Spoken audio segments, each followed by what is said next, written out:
राब्ता तमाम सियासतदानों से होना चाहिए। इमरान नियाजी ने आकर नई रीत डाली है, ना मैं किसी से हाथ में लाऊंगा, अना के पहाड़ पर सवार है। 1 पॉइंट एजेंडा है, जो भी आईनी ऑप्शन इख्तियार करना पड़े, इमरान नियाजी की छुट्टी होनी चाहिए। आपको कोई कहे मैं तीमारदारी के लिए आना चाहता हूँ, आप क्या कहेंगे? उनको इज्जत दी, वोट देने का वादा नहीं किया, इनकार कर दिया। जिनका पेट चाक करके आपने लूटा हुआ माल वसूल करना था, आज चल चल के आप उनके दरवाजों पर क्यों जा रहे हैं? बिस्मिल्लाहिर्रहमानिर्रहीम, अस्सलाम वालेकुम। आप देख रहे हैं program news night with Anika Nisar. नाज़रीन, पाकिस्तान तहरीक इंसाफ के सर पे एक तलवार लटक रही थी और बड़े दिनों से ये बातचीत चल रही थी कि इत्तेहादी जो है बड़े नाराज़ हैं, बड़े नाला हैं और नाला होने की वजह से वो इधर उधर के रास्ते इख्तियार कर सकते हैं। लेकिन आज एक ऐसी स्टेटमेंट आई वफाकी वजीर और PMLQ के अहम लीडर की तरफ से, जो कि परवेज़ इलाही साहब के साहबजादे भी हैं, मुअन्नस इलाही, उनकी तरफ से एक ऐसी स्टेटमेंट आ गई कि जिसके बाद पाकिस्तान तहरीक इंसाफ के तमाम केडर्स के अंदर बड़ा सुकून और इत्मीनान पाया जा रहा है कि पाकिस्तान तहरीक इंसाफ के जितने भी इत्तेहादी हैं वो अभी भी PTI के और हुकूमत के साथ ही हैं और ऐसा कोई किसी किस्म का इंदिया नहीं है कि इनके इत्तेहादी साइड पर हो जाएंगे। मुअन्नस इलाही साहब ने आज एक तकरीब में क्या फरमाया, जरा वो सुनिएगा। आजकल ये सियासी माहौल कुछ अजीब सा बना हुआ है, पर इसमें कोई ऐसी चीज़ नहीं है। ये तमाशा चल रहा है, जो भी बातें हो रही हैं, सियासी लोग हैं हम, हमारा काम है लोगों को मिलना, कोई घर आए इसको वेलकम करना। सियासी लोग तल्लुकात बनाते हैं और तल्लुकात निभाते हैं। जिस तरह हमारा जनाब से एक तल्लुक बना है और वो हमने निभाने के लिए बनाया है। तो मेरी आपसे गुजारिश है कि आप PTI वालों को एक दफ़ा ज़रा तगड़े तरीके से कह दें, घबराना नहीं। अब घबराना नहीं की बात हो रही है तो घबरा कौन रहा है, इसके बारे में वज़ीर आज़म इमरान खान ने इसी तकरीब के अंदर बात करते हुए कहा कि ऑपोजिशन जो है वो घबरा रही है, इसीलिए दर दर जाकर दरवाजे खटखटा रही है और दरवाजे खटखटाने के बावजूद भी उनको कुछ मिल नहीं रहा, हासिल वसूल कुछ नहीं है। इतना बड़ा जो एक डाउट खड़ा किया हुआ था कि पाकिस्तान तहरीक इंसाफ के इत्तेहादी इधर उधर हो जाएंगे, ऐसा कुछ भी नहीं है। वज़ीर आज़म साहब ने क्या फरमाया वो भी सुन लीजिएगा।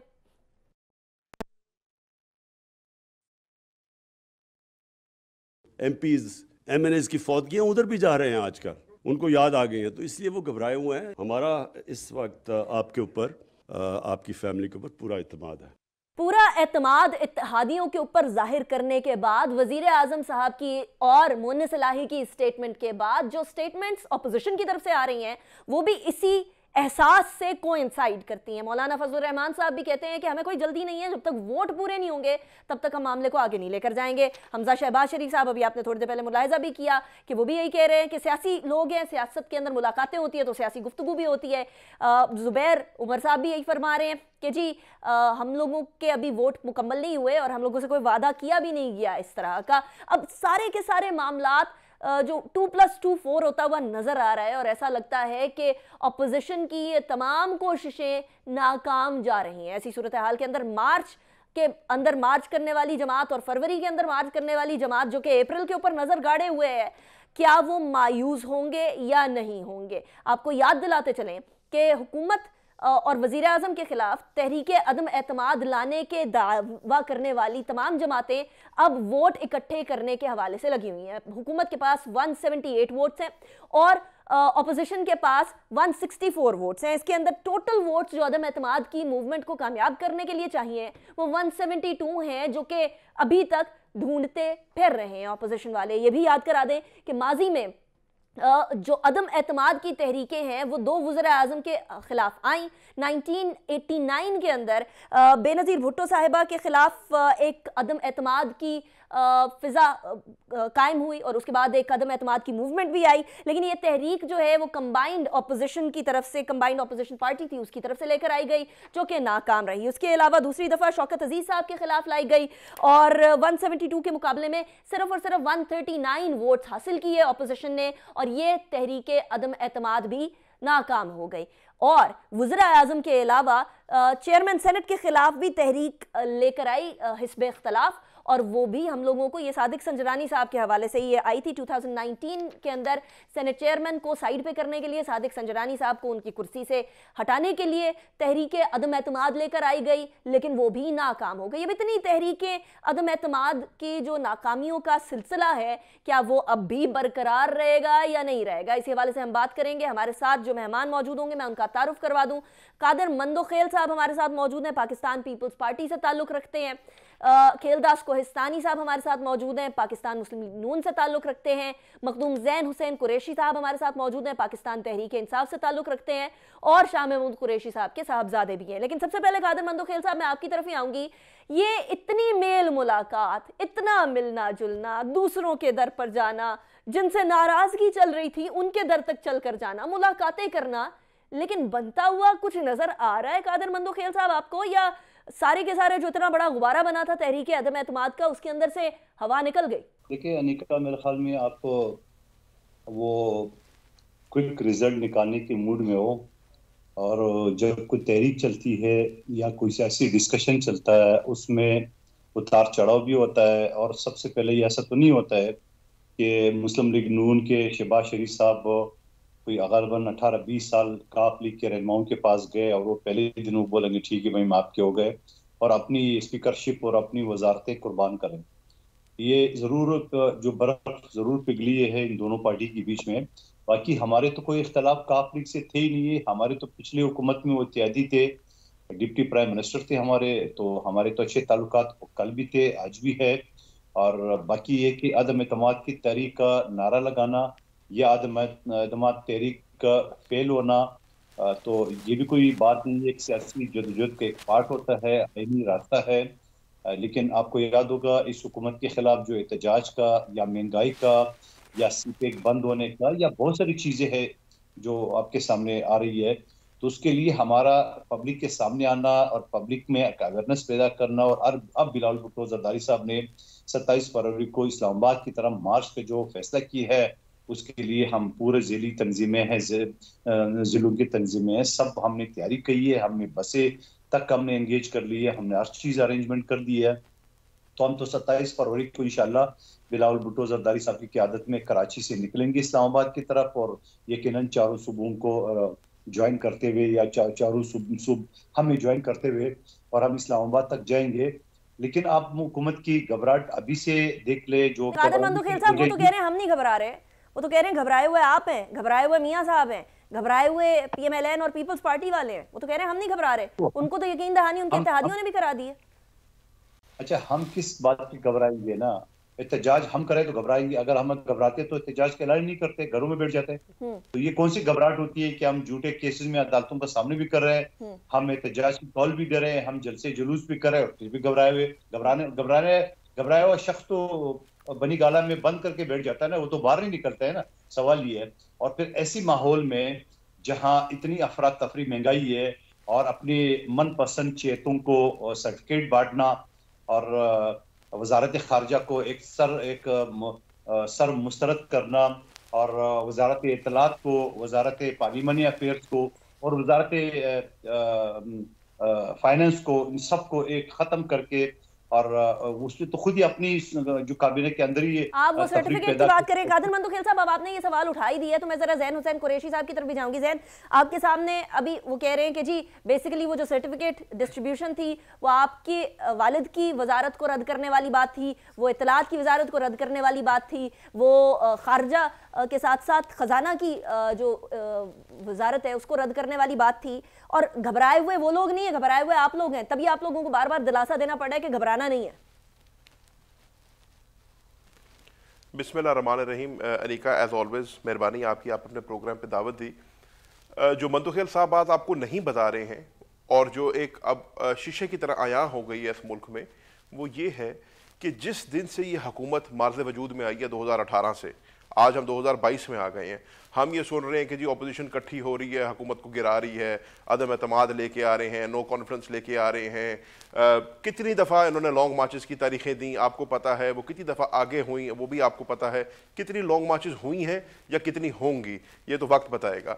मसला ये है Anika, fortunately for us and unfortunately for them, कि इस अपोजिशन का कोई कॉमन ग्राउंड नहीं है माँ सिवाय एक के कि इमरान खान और तहरीक इंसाफ के खिलाफ इकट्ठे हो जाओ, क्योंकि अगर इमरान खान और तहरीक इंसाफ की हुकूमत रहती है तो हम नहीं रहते।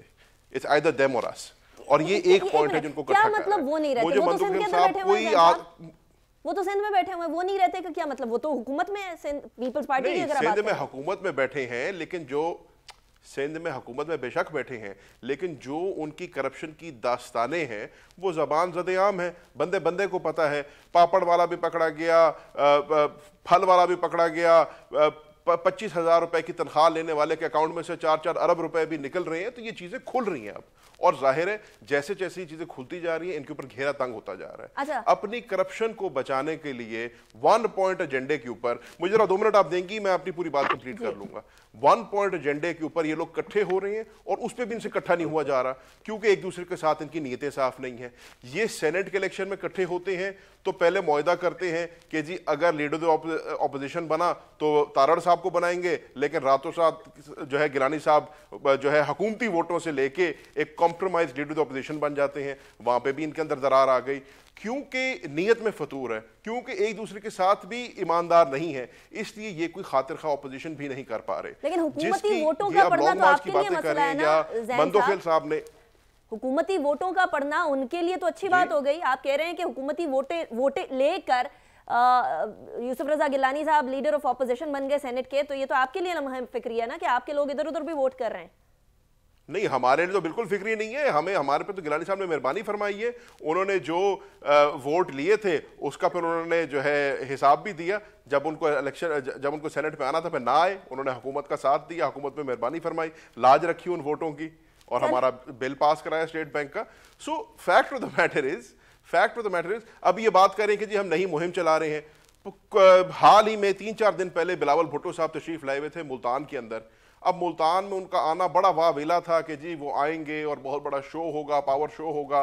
2 उन्होंने इवेंट्स किए, एक उन्होंने ज्वाइनिंग कराई, ज्वाइनिंग उस बंद की कराई जो 2018 में ऑलरेडी इनको सपोर्ट कर चुका था। 18 में इनको वोट दिया हुआ था, 22 में आके उसने इनकी पार्टी ज्वाइन की है, क्योंकि और को बंदा नहीं मिला ज्वाइन कराने के लिए। और एक उन्होंने वर्कर्स कन्वेंशन किया, आपको फुटेज भी आपके पास मौजूद है, हर चीज आपके पास मौजूद है, उसी से आप अंदाजा लगा लें कि मुल्तान जो कि किसी दौर में पीपल्स पार्टी का गढ़ हुआ करता था, वहां पे अगर ये हाल है तो बाकी पंजाब में जब आएंगे तो क्या। चले मैं पीपल्स पार्टी वाले रहती बात मैं आखिरी में मंदोखेल साहब की जो इन्होंने बात उठाई है ना सर्टिफिकेट्स की, मैं उसके ऊपर भी छोटा सा कमेंट कर दूं। देखिए, हम बदकिस्मती से हमें पढ़ने लिखने की आदत नहीं है। जो फॉरेन मिनिस्टर ने खत लिखा है उसमें यह कतई नहीं कहा गया कि जी फलानी वजारत को क्यों सर्टिफिकेट दिया गया या फलानी वजारत को क्यों ना दिया गया। जिनको सर्टिफिकेट मिला बहुत अच्छी बात है। मेरे समझने में प्राइम मिनिस्टर ने एक अच्छा इनिशिएटिव किया है, इंसेंटिवाइज किया है अपनी वजारतों को, अपने वजीरों को, अपने डिपार्टमेंट्स को कि वो परफॉर्म कर सकें। फॉरेन मिनिस्टर का पॉइंट ऑफ व्यू ये था, और ये क्वार्टरली रिव्यू है, ये हर क्वार्टर में होना है।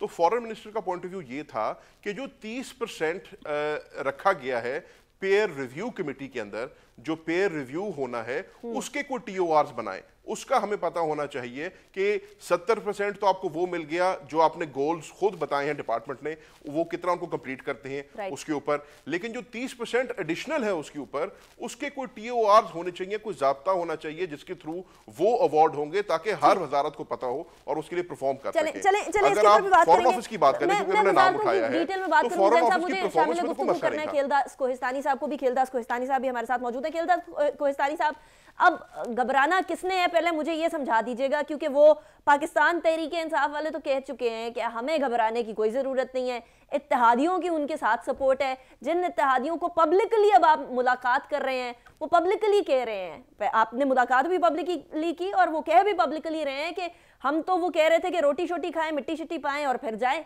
वो वाली बात है, आप लोगों को हमने कोई वोट का कोई वादा नहीं किया, कोई हमने नहीं कहा कि हम किसी किस्म में अदम एतमाद की आपकी सपोर्ट करेंगे। तो what is PMLN looking for जब वो इत्तेहादियों के दर पर जाती है? तो देखें अनिका, बात ये है कि ये जो घबराना नहीं है, ये जो प्राइम मिनिस्टर का बार बार कहते आ रहे हैं जब से ये आए हुकूमत में, और इस घबराना नहीं के फार्मूले में इन्होंने पाकिस्तान की आवाम को और पाकिस्तान की मईशत को, पाकिस्तान की खारजा पॉलिसी को कहाँ तक आके पहुँचाया। और यही बात है कि आज पाकिस्तान की आवाम तंग हो चुकी है।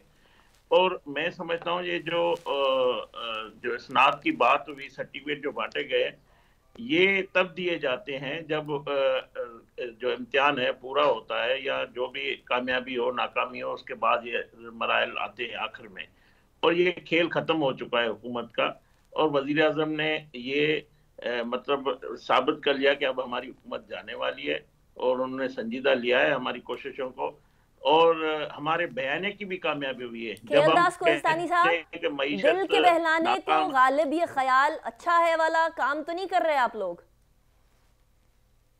नहीं, देखें इस बार जो है ना अपोजिशन इतनी उनकी स्ट्रेटजी है, मीडिया एक हफ्ते से 10 दिन से लगी हुई है कि किसी तरह हिकमत अमली में पता लग जाए, मगर हमारी जो लीडरशिप है, क़यादत है जॉइंट अपोजिशन की, उन्होंने इस बार हर चीज़ अपने राज में रखी है और कोई ऐसी हिकमत अमली मीडिया तक नहीं बताई है। बात यह कि हम जब नो कॉन्फिडेंस मूव करेंगे तो हमें 172 मेंबर अपने पूरे करके जाना है। ये हमारा आईनी और हमारी जो है कोशिश होगी। इसमें क्यू लीग है, MQM है, बाकी जमातों से है, कौन से हैं, ये हमारी हिकमत अमली में शामिल है। हिकमत अमली में बात करते हैं खेलदास कोहिस्तानी साहब, जरा मैं ब्रेक की तरफ जाती हूँ, ब्रेक के बाद वापस आते हैं, उसके बाद फिर इस हिकमत अमली के ऊपर भी बात करते हैं कि हुकूमत के पास इस वक्त 178 वोट्स हैं, अपोजिशन के पास 164 है, अपोजिशन को अदम एतमाद के लिए 172 चाहिए, कैसे पूरा होगा जोड़ तोड़ ये, लेकिन एक ब्रेक के बाद बात करेंगे इस बारे में।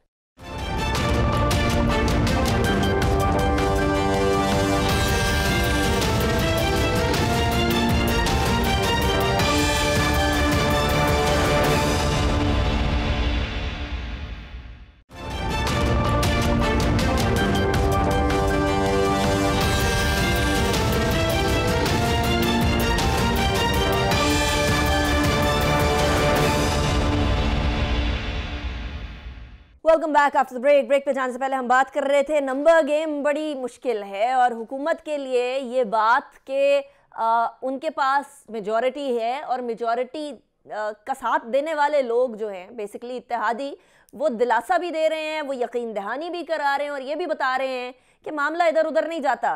तो कादिर खान मंदोखेल साहब, ठीक है आप 27 फरवरी को आ रहे हैं, ठीक है वो 23 मार्च को आ रहे हैं, ठीक है एक आप लोग जो है वो तहरीक चला रहे हैं, लेकिन हमें कोई जल्दी तो नहीं, लेकिन हम काफ़ी अरसे से इंतज़ार भी कर रहे हैं कि ऑपोजिशन कुछ कर भी पाएगी या नहीं कर पाएगी। ये नंबर्स आपके सामने है, with 178 with the government and 164 with the opposition. 172 कैसे पूरे करेंगे अदम एतमाद के लिए, जबकि अब तो मौलाना साहब भी थोड़े से नाला नाला और थोड़े मायूस मायूस नजर आते हैं जब वो कहते हैं कि जब तक वोट पूरे नहीं होंगे हमें कोई जल्दी नहीं है अदम एतमाद करने की। तो जल्दी 2 साल 1.5 साल तो रह गए सारे। अनिका, आपकी इस बात की जवाब से पहले मुझे थोड़ा सा ज़ैन कुरैशी साहब के जवाब का जवाब देने दें। इनकी बड़ी मोहब्बत है गिलानी साहब से, ये मनफी प्रोपेगेंडा ये और इनकी वालिद मोहतरम कर रहा है कि ये हुकूमत से मिल गया, फलां से मिल गया, वो से मिल गया, ये इनकी ख्वाब भी ख्वाब रहेंगे। और फिर ये कहते हैं कि मेरे चेयरमैन ने बहुत छोटे प्रोग्राम किया है। तो भाई आपकी वालिद मोहतरम को तो एक 25 साल के लड़के ने आ रहा है, उसको नहीं आप वो गिनेंगे। और फिर हमने कौन से जलसे का ऐलान किया था, शमुल्की प्रोग्राम तो होता ही इसी तरह, अब पुराना था नया था तो फिर आप उसको क्या कहेंगे।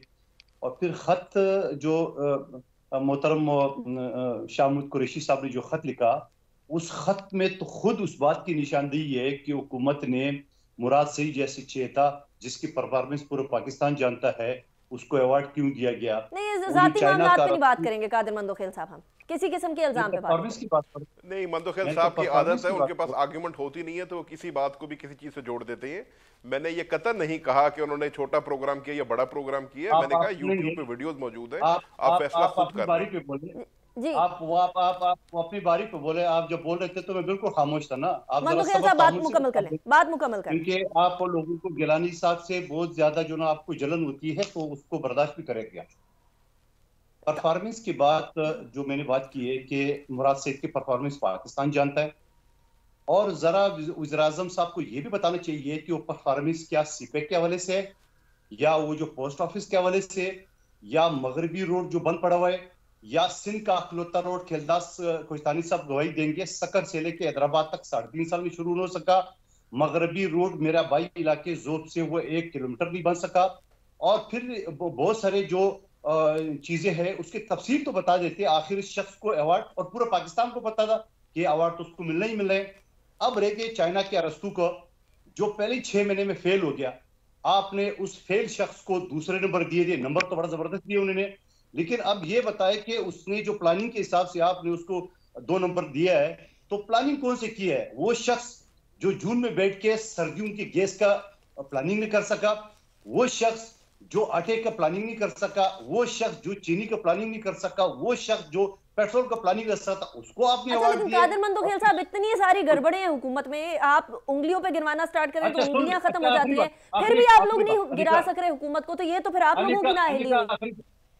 अनिका आखिरी बात करके आपसे करें, तो मेरा सवाल कहने का ये है कि खुद शाह महमूद कुरैशी साहब ने उस सर्टिफिकेट को खुद मुतनाज़ा बना दिए, क्योंकि जब उसने खुद उसके ऊपर अदम एतमाद किए कि भाई मुझे क्यों निकाला, तो उसका जवाब तो सबको मिल गया। अब रह गया अदम एतमाद का। जब ये हुकूमत बनी है, पहले ही 3 महीने में बिलावल भुट्टो जरदारी साहब ने कहा नून लीग के पीडीएम के दोस्तों से कि ये हुकूमत मरकज में 4 सीटों पे और पंजाब में 7 सीटों पे खड़ी है। आइए इनके खिलाफ अदम एतमाद की तहरीक, पीडीएम के हमारे दोस्त राजी नहीं हुए, चलो अल्हम्दुलिल्लाह देर है दुरुस्त है, आज 3.5 साल बाद बिलावल साहब की बात उन्होंने मान लिया। लेकिन इसका मतलब ये अनिका अर्गिज नहीं है कि अदम एतमाद तहरीक लाएंगे तो उससे कामयाब होना है। अच्छा, नाकाम भी होता है। और आइन का शिक है, आइन के अंदर है, कोई ऐसा कदगन भी नहीं है कि आप एक मरतबा लाए दोबारा ला नहीं सकते हैं। ठीक है खेलदास कोहिस्तानी साहब, इतनी कोताहियां, इतनी दरारें, इतनी खलफशार पाकिस्तान तहरीक इंसाफ के अंदर है, लेकिन वाह है कि ऑपोजिशन फिर भी कुछ नहीं कर सक रही। अनिका देखें, जो पीडीएम की तहरीक है या जो अपोजिशन की तहरीक है, हमारी ये है कि इस मुल्क में सिविल बालादस्ती हो, इदारे अपने डोमेन में रह के काम करें। 3.5 साल में, 4.25 साल में जो हुकूमत ने आज जिस नेज पे इस मुल्क को आके खड़ा किया है, जो अवाम के मसाइल हैं, हुकूमत से अवाम की बेतमादी है, अवाम उसको पसंद नहीं करती इस वक्त।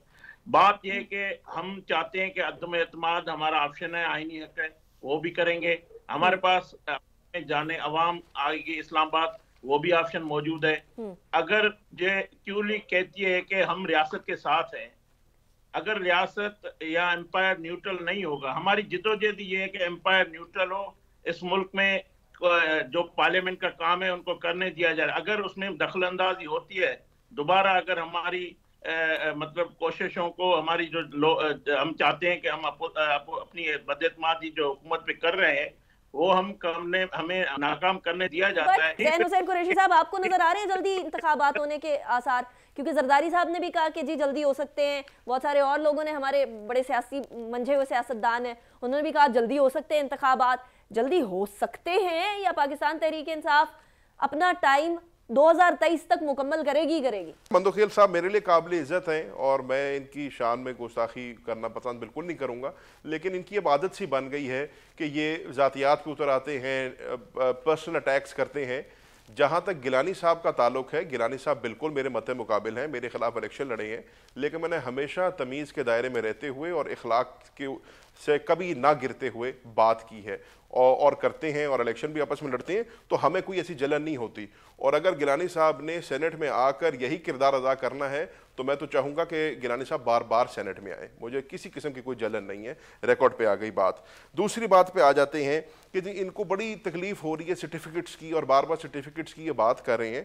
पहली बात तो मैं खेलदास साहब की बात को ज़रा दुरुस्त कर दूँ, सर्टिफिकेट एंड पे नहीं दिए जाते मेरे भाई, ये क्वार्टरली रिव्यू है, और क्वार्टरली रिव्यू का मतलब है कि हर क्वार्टर के बाद इसका रिव्यू होगा ताकि आप अपनी कारकर्दगी को बेहतर कर सकें। सर्टिफिकेट से आगे बढ़ते हैं ना, अब सर्टिफिकेट पे बात हो गई, मैं तो सिर्फ ये बात कर रही हूं अदम एतमाद के लिए आपके अपने लोग बैठे हैं, वोट देने को तैयार हैं ऑपोजिशन को। देखिए अनिका, अब जरा नाम बता दिए सामने, सुने, अब जरा फैक्ट्स पे आ जाते हैं, ठीक है? जो नंबर्स आपने कोट किए इन्हीं पे ही आ जाते हैं।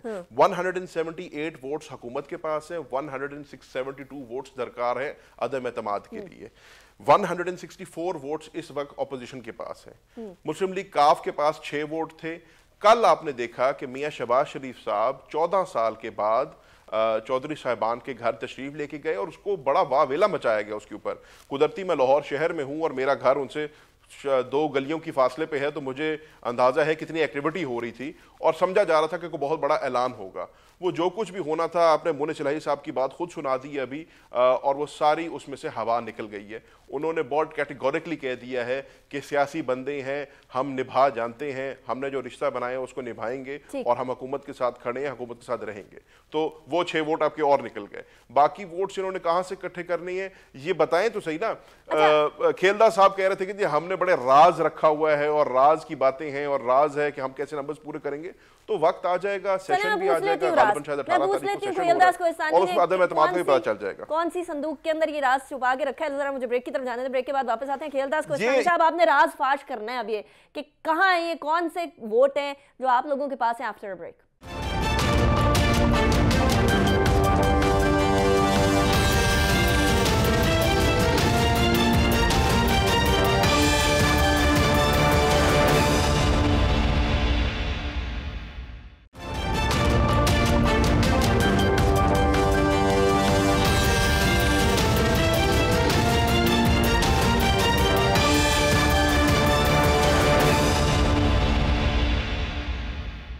Welcome back after break. Break पे जाने से पहले हम बात कर रहे थे कि खेलदास कोस्तानी साहब कह रहे हैं कि हमने राज सीगाए राज में रखा हुआ है मामला, कि कौन से लोग हैं जो कि इनकी तरफ आने की कोशिश कर रहे हैं। अच्छा खेलदास कोस्तानी साहब, आप इन लोगों के अपने जो मेंबर्स हैं उनका नाम बताएं। हालांकि हम सुन रहे हैं कि जी वुज़रा भी 4-5 हैं जो कि आप लोगों से और पीपल्स पार्टी से कहीं ना कहीं कोई ना कोई कॉन्टैक्ट कर रहे थे।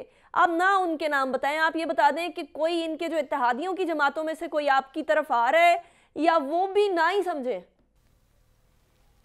अनिका देखें, पहली दफा इस अपोजिशन ने सेनेट इस्लामाबाद की सीट कौमी असेंबली में जीती और ये हिकमत मिली थी अपोजिशन के दरमियान आपस में पीपल्स पार्टी, PMLN, खेलदार साहब ये भी बताएं कैसे पहली दफा हुआ है कि और अगर वो हिकमत मिली है तो फिर अल्लाह हाफिज आपका। काइट फोल्ड बताएं ना सारों को, वीडियोस दिखाएं जरा। नहीं देखें, बात ये कि इलेक्शन में होती है आखिर नतायज पे। हमने जीती है, अभी सेनेट में गिलानी साहब बैठे हुए, हमने आपके, मैं जैन साहब मैं बता दूं 22 अरकान है इस वक्त हमारी सीनियर लीडरशिप से। PTI के मेंबरान जो है ना वो राब्ते में है। मैं आपको खुल के बता रहा हूं, 22 पाकिस्तान मुस्लिम लीग नून की क़यादत से राब्ते में है। खेलदास कोस्तानी साहब 4 से 5 MNA इनके पीपल्स पार्टी से राब्ते में है। अच्छा, 3 से 4 JUIF से राब्ते में, टिकट के लिए राब्ते। कादिर मंदोखेल साहब, ये बात दुरुस्त है कि 4 से 5 MNAs आपके साथ कांटेक्ट में, क्योंकि 22 के करीब वो कह रहे हैं खेलदास कोस्तानी साहब उनके साथ राब्ते में। Is that correct? देखिए ये कम बता रहे हैं। सिर्फ कराची के इस वक्त जो 13 MNA रह गए उसमें से आधे हमारे साथ राब्ते में टिकट के लिए। अच्छा, मैं नाम बताऊंगा तो उनके लिए मिसावत देगा और सब जानते हैं कि वो कराची के MNA कौन है जो पीपल्स पार्टी के साथ राब्ते में है और वो आज भी इस्तीफा देने को तैयार है, मगर हमने रोक के रखा है। अब मैं गारंटी के साथ बात करूं, कोई चैलेंज करे तो मैं नाम भी बता देता हूं, ठीक है? नाम बता दे कादिर मंदोखेल साहब, व्हाई नॉट? मैं ही चैलेंज कर लेती हूं, नाम तो बता दे। नहीं देखो अनिका, आप तो बात खराब कर रही है, आप तो बिगाड़ रही है हमारी ताल्लुकात। नहीं, मैं तो सिर्फ पूछ रही हूँ, क्यों जैन आप ही चैलेंज कर दें? PTI वालों को बताऊंगा, अकेले में बताऊंगा। मेरे साथ उन्होंने कहाँ बताना है, मेरे चैलेंज करने पे भी नहीं बताएंगे। मैं चैलेंज कर देता हूँ लेकिन नहीं बताएंगे। वो देखें, वो खेलदास साहब की मैं याद दहानी के लिए एक छोटी सी मुझे बात इजाजत दे, अगर खेलदास साहब आपकी याद दहानी के लिए आपको बताना चाह रहा हूँ। एंकर तो आप है, ये जैन कुरैशी साहब की एंकर बन गए, ये भी बीच में सवाल करते रहते हैं। नहीं, मुझे तो सिर्फ नाम पता करना है कादिर मंदोखेल साहब। नहीं यार, पैनलिस्ट को मंदोखेल साहब, पैनलिस्ट को पूरा हक होता है सवाल करने का। आप मेरे से सवाल कर सकते हैं, 100 दफा करें। मैं तो खेलदास साहब को याद कराना चाह रहा हूँ कि जिस इलेक्शन की वो बात कर रहे हैं इस्लामाबाद में, उस दिन 2 सेनेट के इलेक्शन हुए थे। एक इलेक्शन तरीक इंसाफ जीती थी और जो हारी थी वो इसलिए हारी थी क्योंकि उसके अंदर काइट फोल्ड चला था और लोगों को दिखाया गया था कि कैसे वोट डालने हैं। अच्छा, कादिर मंदोखेल साहब भी बात मुकम्मल कर लें। जी कादिर मंदोखेल साहब, आपके साथ आधे MNAs कराची के मौजूद है, नाम नहीं आप बता रहे। नाम इनको पता है, उन्हें तो पता है, मुझे तो बता दें। नाम इनको अच्छी तरह पता है। अब मेरे मुंह से क्यों खामखा उनके लिए शामत ला रहे हैं बेचारों। नंबर 1 बात, और आप MNA की बात कर रहे हैं, इनका परवेज खटक ने क्या कहा इमरान नियाजी साहब को, वो आप सब ने देखा। वो तो लेकिन आपके साथ राब्ते में तो नहीं है ना। क्या कहा वो सबको पता है। चौकास भी गरीब को मिला है। तो आप मुझे बता दो कि नाम लेके मैं क्या करूंगा। कादर मंदोखेल साहब, आप डिफेंस मिनिस्टर को करीब कह रहे हैं भाई, तो वो डिफेंस मिनिस्टर कह रहे हैं वज़ीर आज़म को मैंने आपको वज़ीर आज़म बनाया, और वो कह रहे हैं मुझे ब्लैकमेल कर रहे हो। तो आपकी मीडिया ने नशर की है, मैं अपनी तरफ से थोड़ी बात कर रहा हूँ। वज़ीर आज़म ने नहीं कहा कि आप मुझे ब्लैकमेल कर रहे हो। तो जो शरीफ ने बोला ना आपको मैंने वज़ीर आज़म बनाया, और फिर वो जहांगीर तरीन जिसने उसके साथ नीके किए, पूरा पाकिस्तान में जहाज घुमा रहा था, उसको तो खुदे लाइन लगा दिए, लेकिन उसने भी अपने साथ 40 MNA रखा है। ये भी आपकी मीडिया ने रिपोर्ट किया, मैं अपनी तरफ से नहीं बोल रहा हूँ। चले 22 हो गए खेलदास कोहिस्तानी साहब की जमात के साथ, PMLN आपके साथ हो गए। आप भी कोई फिगर बता दें कादर मंदोखेल साहब, ताकि हम कोई कैलकुलेशन तो कर सके। देखिए अनिका, आपका टॉक शो फिगर पे ना उसे कोई मानेगा ना कोई तस्लीम करेगा, लेकिन मैं तो हकायक के साथ बात कर रहा हूँ, जो मीडिया ने रिपोर्ट किए वो नाम आपको बता रहा हूँ। ठीक है, नंबर एक बात। दूसरी बात ये है कि हमने एक सियासी जदोजहद इस हुकूमत की मकरू चेहरा अवाम के सामने हमने लाना था, हम ला रहा है, मजीद में ला रहा है कि 126 दिन की धरना पार्टी में जिस तरह अवाम को गुमराह करके झूठ बोल रही थी, आज वो झूठ एक एक करके इसके मुंह पे लग रही है। ठीक है, आप जो झूठ सामने लग रही है, तो हम आवाम को बता रहे हैं ये वही है कठपुतली हुकूमत जिसने ये कहा कि मैं 3 महीने में नया पाकिस्तान बना दूंगा। 3 महीने के अंदर क्या बना, 3 साल गुजर गए। ज़ैन हुसैन कुरैशी साहब, very quickly, quick and short reply. 3 साल गुजर गए, वो 3 महीने वाले वादे पूरे नहीं हो सक रहे अभी तक आप लोगों के। अनिका, देखिए हमारे पास 5 साल का मैंडेट है, हम अपने 5 साल का मैंडेट पूरा करेंगे और आगे आवाम के पास छोड़ेंगे जब अगली दफा हम वोट लेने जाएंगे कि हमारे कितने वादे पूरे हुए और कितने नहीं हुए। तो फिर हम ना जहां तक बात है ना, इनके पास राब्ता है 22 है, मैं मेरी बात कंप्लीट होने दें, 22 का है, 40 का है, 45 का है राब्ता। देखिए वो जैसे लाइट नोट पे है, मोने शराई साहब ने कह दिया कि राब्ता सियासियों का हर किसी के साथ होता है, लेकिन हम हर किसी को पता है वो जिस जमात के साथ खड़ा है, जिसके साथ पाबंद है वो रहेगा। हर दफा ये कहते हैं कि जी हमारा इनके साथ राब्ता है, इनके बंदे हमें वोट देना चाहते हैं। हर बजट के अंदर इनकी ये कहानी रही है, सेनेट के इलेक्शन में ये कहानी रही है, चेयरमैन सेनेट के इलेक्शन में कहानी रही है। At the end of the day हकायक ये है कि अल्हम्दुलिल्लाह हुकूमत का वोट हमेशा पूरा होता है, आइंदा भी पूरा होगा। अदम एतमाद की तहरीक लाना इनका एक सियासी इस्तेहकाक है, इनका सियासी राइट है, ये कोशिश कर सकते हैं। इंशाल्लाह इसको उसके अंदर भी इनको शिकस्त होगी। थैंक यू सो मच ज़ैन हुसैन कुरैशी साहब, कादर मंदोखेल साहब, खेलदास कोहिस्तानी साहब, आप लोगों ने ज्वाइन किया। इसी के साथ प्रोग्राम के इख्तिताम की तरफ बढ़ते हैं। अदम एतमाद की तहरीक आए और कामयाब हो, ये दो मामला मुख्तलिफ है। आने वाला वक्त क्या होल्ड करता है, विल सी दैट। अभी तक के लिए अनीका निसार को इजाजत दीजिए, अपना बहुत ख्याल रखिएगा। अल्लाह हाफिज़। नासिर।